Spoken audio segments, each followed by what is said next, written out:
Hello everyone, in this vlog we're going to be doing thumbnailing and planning out the art for my new game that I'm working on. For those of you who don't know and haven't been watching all of the previous vlogs, I am remaking a game that I made in 2015. I haven't made games in a while. It's called Fluffertini Squirrel's Pizza Constructor. I can just like open it up real quick and show you what it is. So this is the game that I am remaking. Let me, I'll just do full screen. Make me a little smaller. There we go. So this is the game I'm remaking.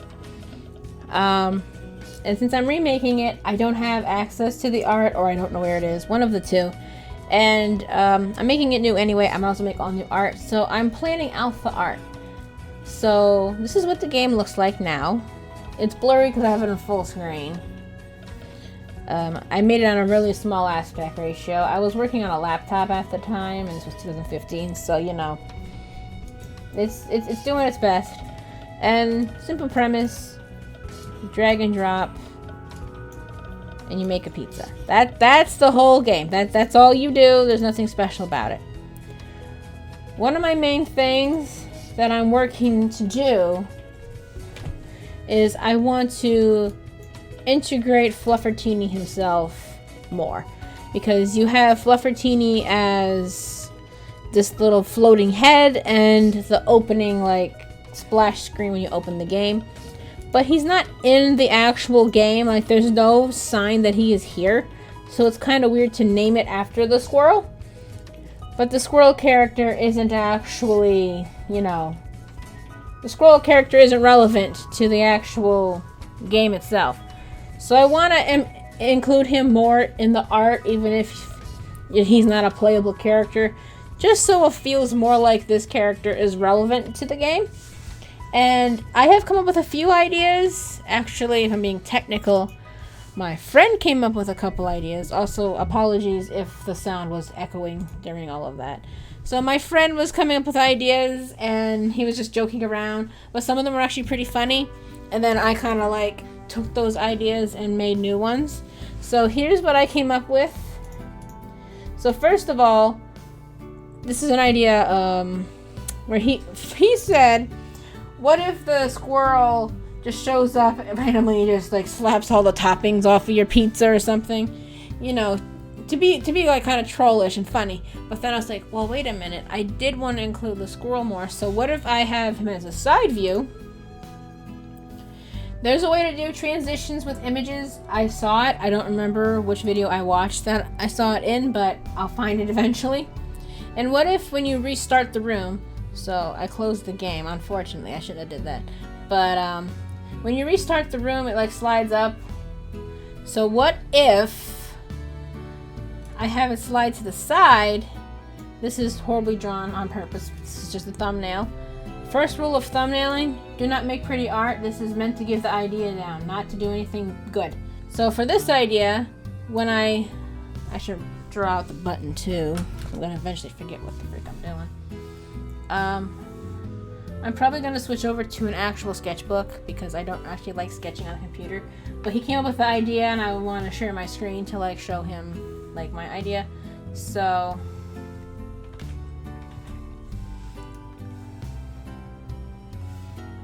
this is not what the HUD's gonna look like or the whatever. This is just me just brainstorming. So let's say you click the button, and then when it restarts the room, the squirrel goes by like this, and you have like a yum yum yum yum yum sound or something like that. That's one way to like include the squirrel. I like that idea. Don't know if I'll do it, but I like the idea. Here's another idea that I made, that I came up with, was what if you have the squirrel like showing you to the different bases that you can select. Bases would be when you're like selecting what pizza you want to make, like if it has like mozzarella cheese, mixed cheese, no cheese, and just sauce, barbecue sauce, you would click on one of them and then it would take you to that room. What if he was like standing there telling you to pick one, just so that way he's more involved in the game. I thought that would be a cute idea. And then there is one more idea. I haven't drawn it out, but I wrote it down. So we're gonna draw it out together to also show thumbnailing. So here's the idea. Because my friend said something about it would be funny if like he would like jump on the base that you selected and take a bite out of it. I don't know how to do all of that, and honestly that might be a little much. It is a funny idea though, but I could maybe have it when you click on the button. Okay, so here's the buttons.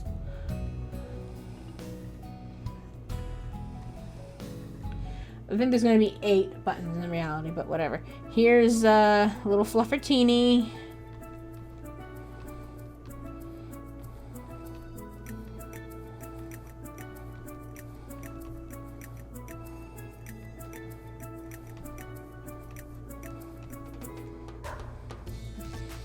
Okay, this is horribly drawn. I know. That's kind of the point. He's like pointed out. And then when you click on it, I don't know if it's possible to do, but if you click on it, it'll have a little bite mark on the one that you click on. So I'd have to make a new sprite for every time for all of them to be bit. I might even put it like in different areas. Like it's bit over here, over here, over here, over here, over there.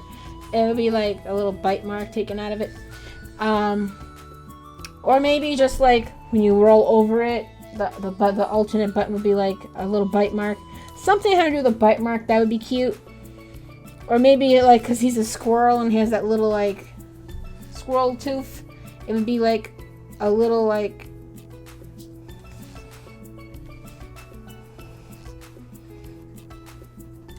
this.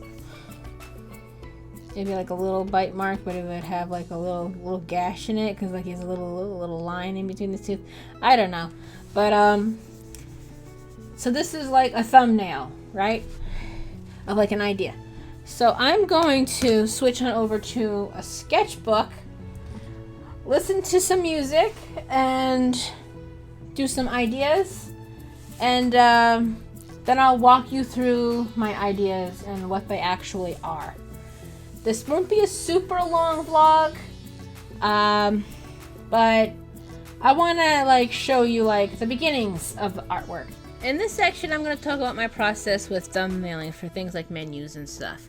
But this applies to a lot of stuff. It applies to when I make paintings sometimes. It applies to when I make animatics. Yeah, it just applies to like just about any time I'm thumbnailing, but we're talking about menus this time because that's kind of what this video has turned into, focusing on thumbnailing for the menus. To start, when I thumbnail in pen. I have and do thumbnail in pencils, but I generally like to do it in pen. And when I say pen, I mean ballpoint pen, but if you want to do it in a pen that you're more comfortable with, you're more than welcome to do that. I do it in pen because you cannot erase pen. There are certain pens that claim you can erase them. They're just using heat. You can put it in the freezer and the lines will come back. There's erasers that claim you can erase pen. I actually have a couple of those, but I never got around to actually trying it on pen. I've always been too nervous. But in general, pens don't erase. And that's the reason why I go with pen.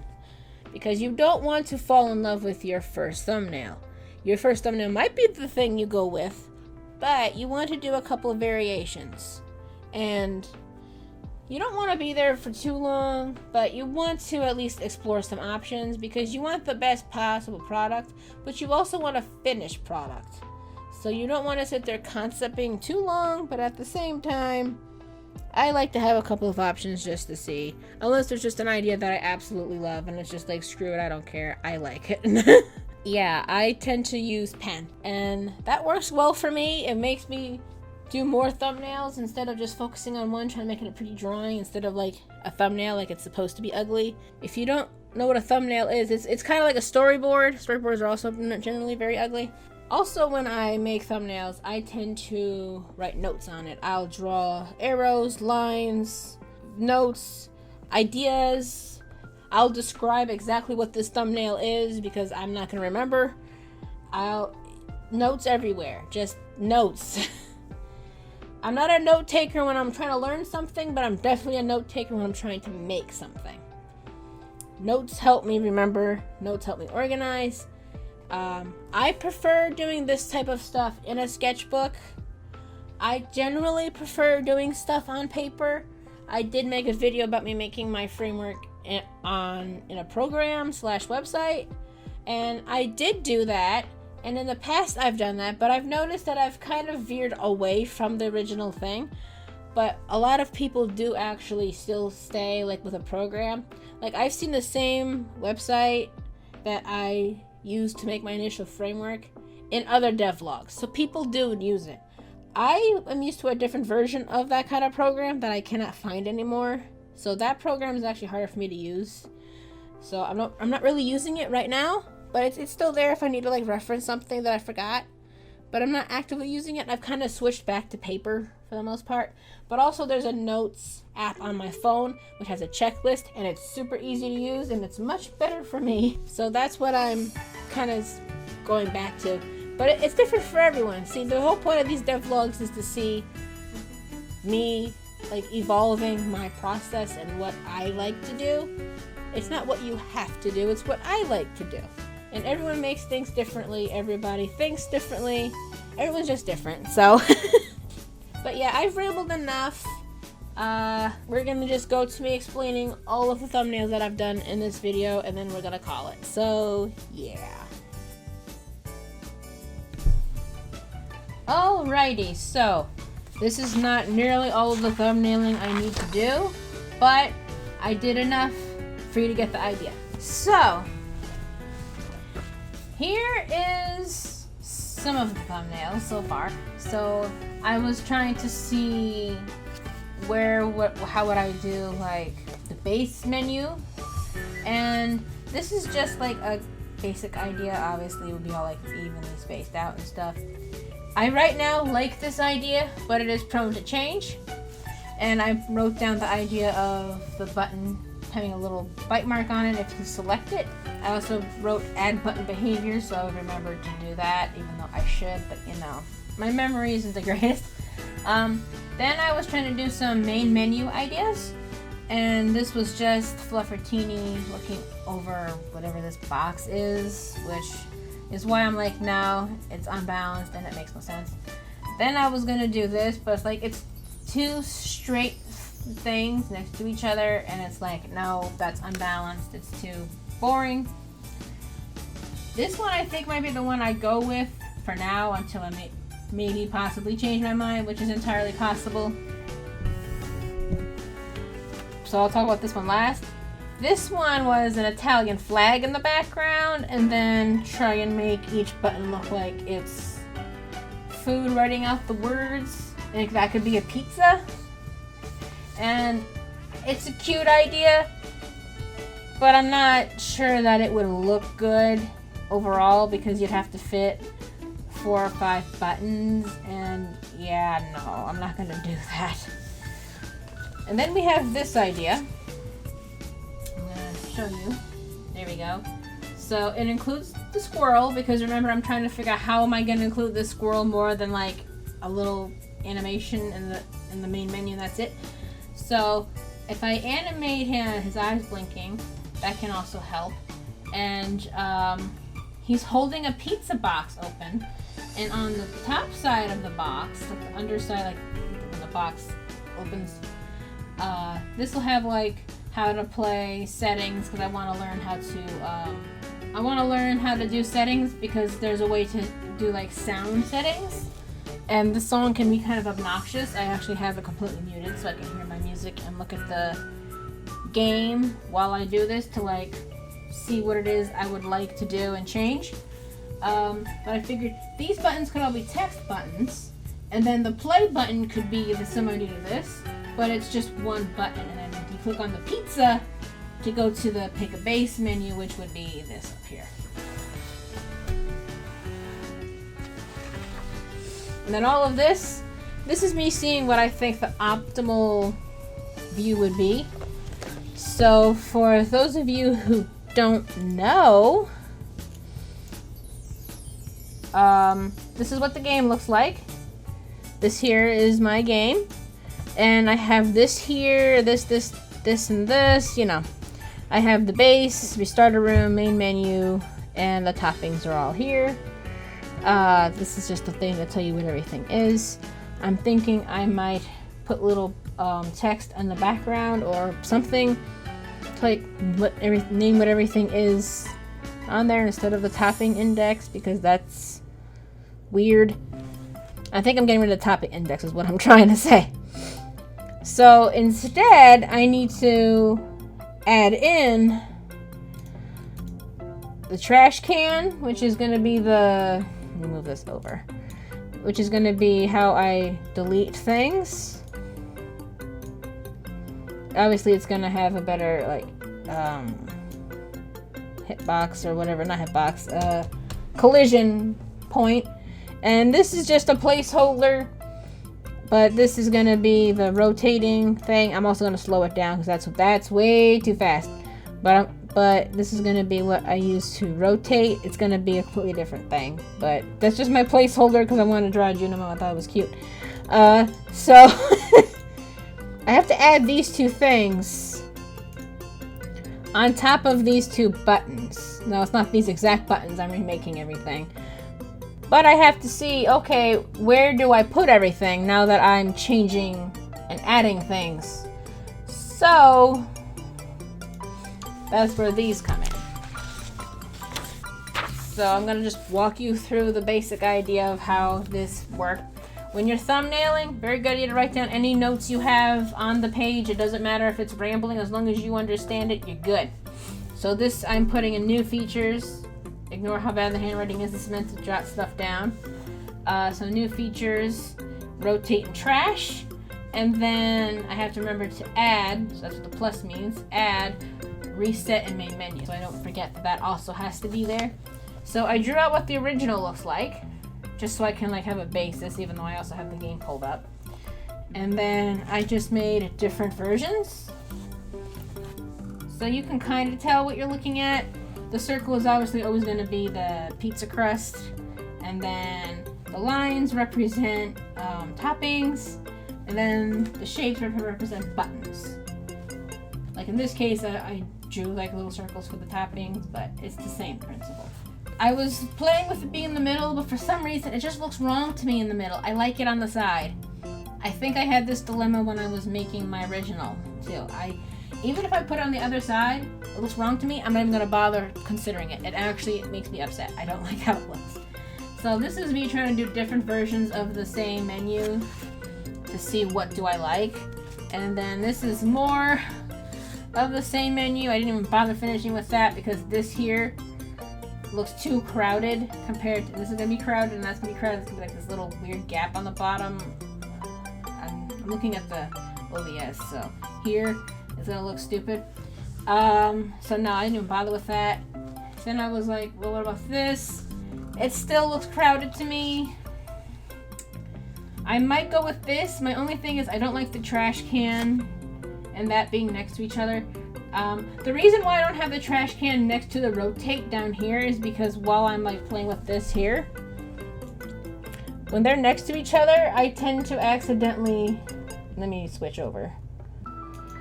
When I test stuff, depending where I put them, I tend to, see,